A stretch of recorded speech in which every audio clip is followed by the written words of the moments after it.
Assalamualaikum warahmatullahi wabarakatuh. Bismillahirrahmanirrahim. Bersua lagi dalam rancangan Berita ASEAN yang membawa peristiwa serta kejadian yang berlaku di sekitar rantau ASEAN. Beratus-ratus orang mengadakan perarakan bantahan di hadapan kedutaan Myanmar di Kuala Lumpur dan Bangkok mengutuk tindakan kejam pihak tentera negara itu terhadap etnik minoriti Rohingya dan membidas pemenangan hadiah Nobel Perdamaian Aung San Suu Kyi kerana tidak berbuat apa-apa.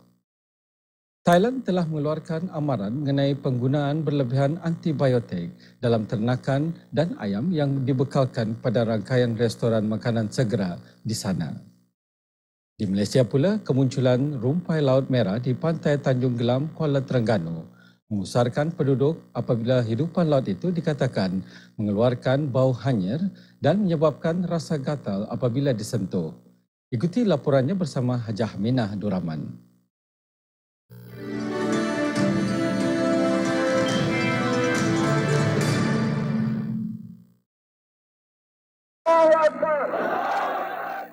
Seorang pegawai Suruhanjaya tertinggi bangsa-bangsa bersatu bagi pelarian UNHCR berkata, Myanmar ketika ini menjalankan aktiviti pembasmian etnik Rohingya dan memaksa mereka melarikan diri ke Bangladesh.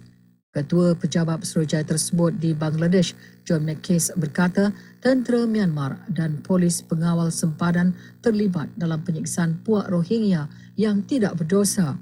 Beliau berkata pasukan keselamatan Myanmar telah membunuh lelaki, menembak mereka, menyembelih kanak-kanak, merogol wanita, membakar rumah dan mencuri, memaksa puak Rohingya melarikan diri ke negara jiran Bangladesh.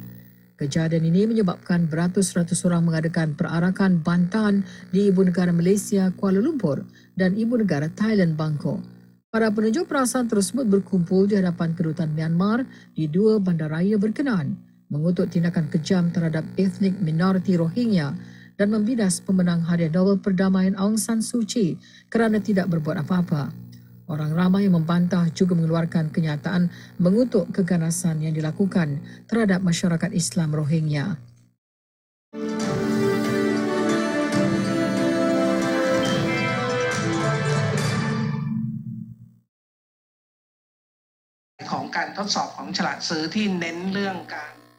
Yayasan bagi pengguna di Thailand telah mengeluarkan amaran mengenai penggunaan berlebihan antibiotik dalam ternakan dan ayam oleh rangkaian restoran makanan segera. Pertubuhan Perlindungan Pengguna mendedahkan hasil kajian yang dijalankan ke atas 6 rangkaian restoran makanan segera yang terkemuka di Bangkok di bawah kempen berkenaan menggesa pengeluar makanan segera di Thailand supaya berhenti menyajikan daging yang dicampur dengan antibiotik.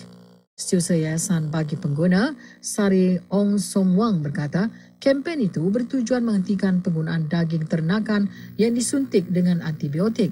Yayasan tersebut menggesa restoran makanan segera untuk membuat komitmen yang bersungguh-sungguh bagi mengurangkan atau mengharamkan penggunaan antibiotik kerana penyakit yang kebal antibiotik semakin mengancam kesihatan. Kekebalan antibiotik menjadi ancaman kesihatan yang serius yang berpunca daripada penggunaan antibiotik yang berlebihan dalam ternakan. Pada awal tahun ini, rangkaian organisasi perlindungan pengguna menghantar surat terbuka kepada pengeluar makanan segera yang terkemuka menggesa mereka untuk mengurangkan pembelian daging dari ternakan yang menggunakan antibiotik dan memastikan sumber daging yang mereka perolehi adalah terjamin.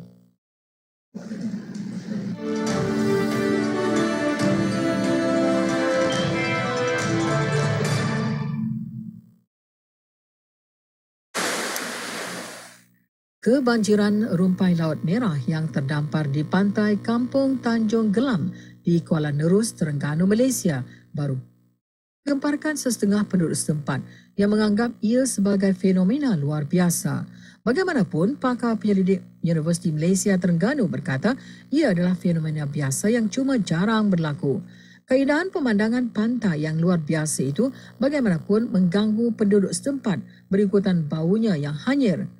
Kemunculan hidupan laut sepanjang kira-kira 300 meter di pantai Tanjung Gelam itu telah menggusarkan penduduk apabila dikatakan mengeluarkan bau hanyir dan menyebabkan rasa gatal apabila disentuh. Fenomena rumpai laut merah berlaku apabila tiba musim tengkujuh dan terdampar di pantai selepas dihanyutkan ombak kuat di tengah laut. Pensyarah Pusat Penyelidikan Sains Marin dan Sekitaran Universiti Malaysia Terengganu, Profesor Madya Dr. Siti Aisyah Abdullah berkata, pasukannya masih mengkaji spesies rumpai laut itu sama ada ia sama dengan spesies yang pernah terdampar di pantai sama pada tahun 2003. Namun beliau menegaskan rumpai laut yang terdampar itu tidak beracun dan tidak membahayakan manusia. Maka dia sudah mula jadi lebih busuk, lebih terhurai. So maka dia akan keluarkan lendir-lendir. Kemungkinan ada organisma lain yang sudah berada dalam bahan tersebut, maka dia tak baik jika kita main-main. Di mana yang berkulit sensitif tu mungkin mendapat masalah. Ia tidak sama dengan spesies yang dikomersialkan di sempurna Sabah bagi penghasilan biopolymer marine, iaitu kerajinan atau agar-agar biasa yang digunakan dalam makanan yogurt, susu, coklat dan puding. Ia adalah daripada jenis Rhodophysia tetapi masih belum dapat ditentukan dan disahkan dan kelompok keluarga yang mana. Rumpai laut ialah tumbuhan akuatik liar yang tergolong dalam 3 kumpulan utama, iaitu hijau, perang dan merah. Spesies berwarna merah biasanya hidup di dasar laut dalam yang hanya memerlukan kurang dari 10% cahaya untuk hidup. Ia boleh hidup paling lama berbanding rumpai laut lain, tetapi pada suatu tahap ia boleh tercabut dari kawasan pembiakannya akibat ombak dan arus deras. Permukaan laut atau pantai akan berubah warna bergantung kepada spesies serta jenis rumpai laut yang membiak dengan banyak.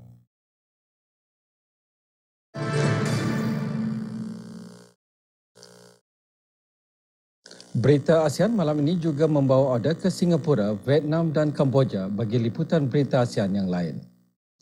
Singapura tidak lama lagi akan menggunakan kenderaan tanpa pemandu untuk pembersih dan mengutip sampah-sampah yang ada di jalan raya. Dari Vietnam pula, kami akan mengongsikan pengalaman ketika berkunjung ke lembah Bak Son yang menakjubkan. Manakala Kemboja mengadakan pesta air tahunan dalam suasana gemilang dan meriah.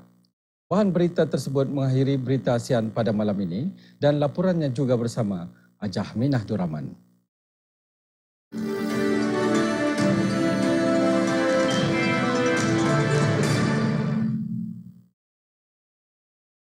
Kenderaan-kenderaan tanpa pemandu tidak lama lagi akan membersih dan mengutip sampah-sampah yang ada di jalan raya.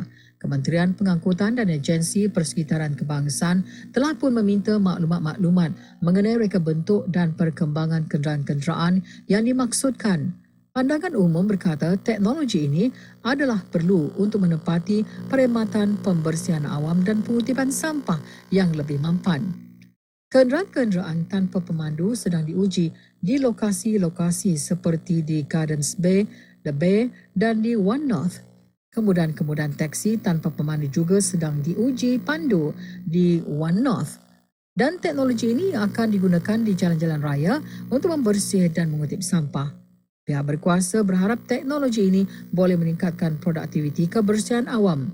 Dalam jangka panjang, ia akan menjimatkan kos dan masa serta penggunaan tenaga manusia yang lebih baik.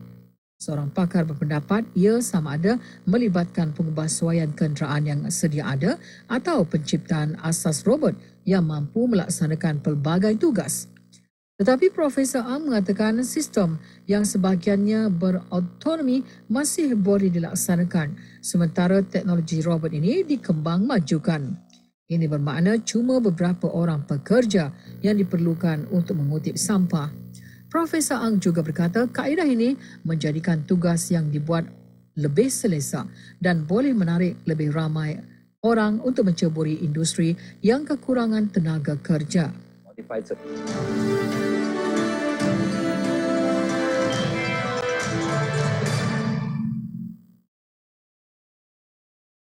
Lembah Bak Son yang terletak 160 km dari timur laut Hanoi bukan hanya sebuah tapak bersejarah tetapi juga terkenal sebagai sebuah destinasi yang indah dan mempesona. Egbert Velmat, seorang pelancong dari Netherlands, telah mengungsikan pengalamannya semasa berkunjung ke lembah Bak Son. Katanya, pemandangan yang menakjubkan di Bak Son ialah sawah padinya. Penduduk tempatan menanam dan menuai padi di sepanjang tahun. Masa musim menuai yang di luar musim menawarkan pemandangan lembah yang unik kerana di kalangan sawah hijau, kelihatan pula padi yang menguning sedia untuk dituai.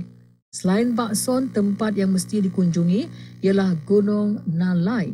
Tempat ini menjadi tumpuan ramai untuk mengambil gambar kerana ia mempunyai pemandangan panorama yang terbaik terhadap keseluruhan kawasan lembah.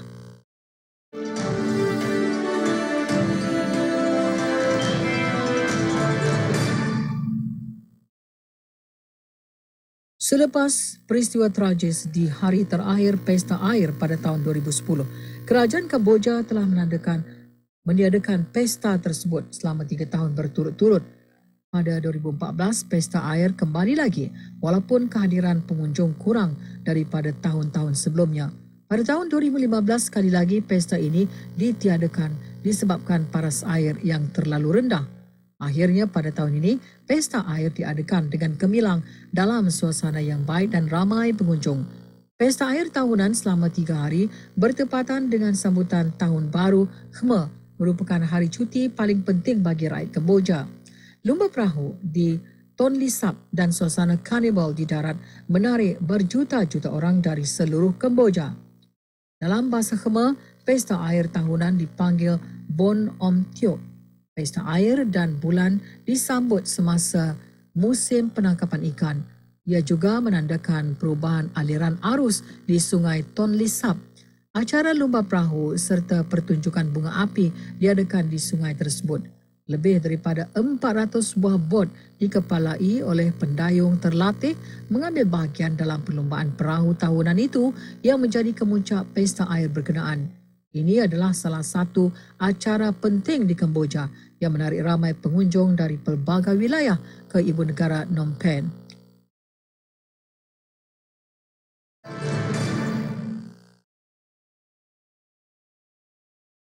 Auda, hingga di sini dulu pertemuan kita dalam Berita ASEAN malam ini. Bertemu lagi minggu hadapan pada hari dan waktu yang sama. Untuk mengikuti Berita ASEAN, Auda boleh layari video portal melalui laman web www.rtbnews.rtb.gov.bn. Assalamualaikum warahmatullahi wabarakatuh. Salam hormat dan selamat malam.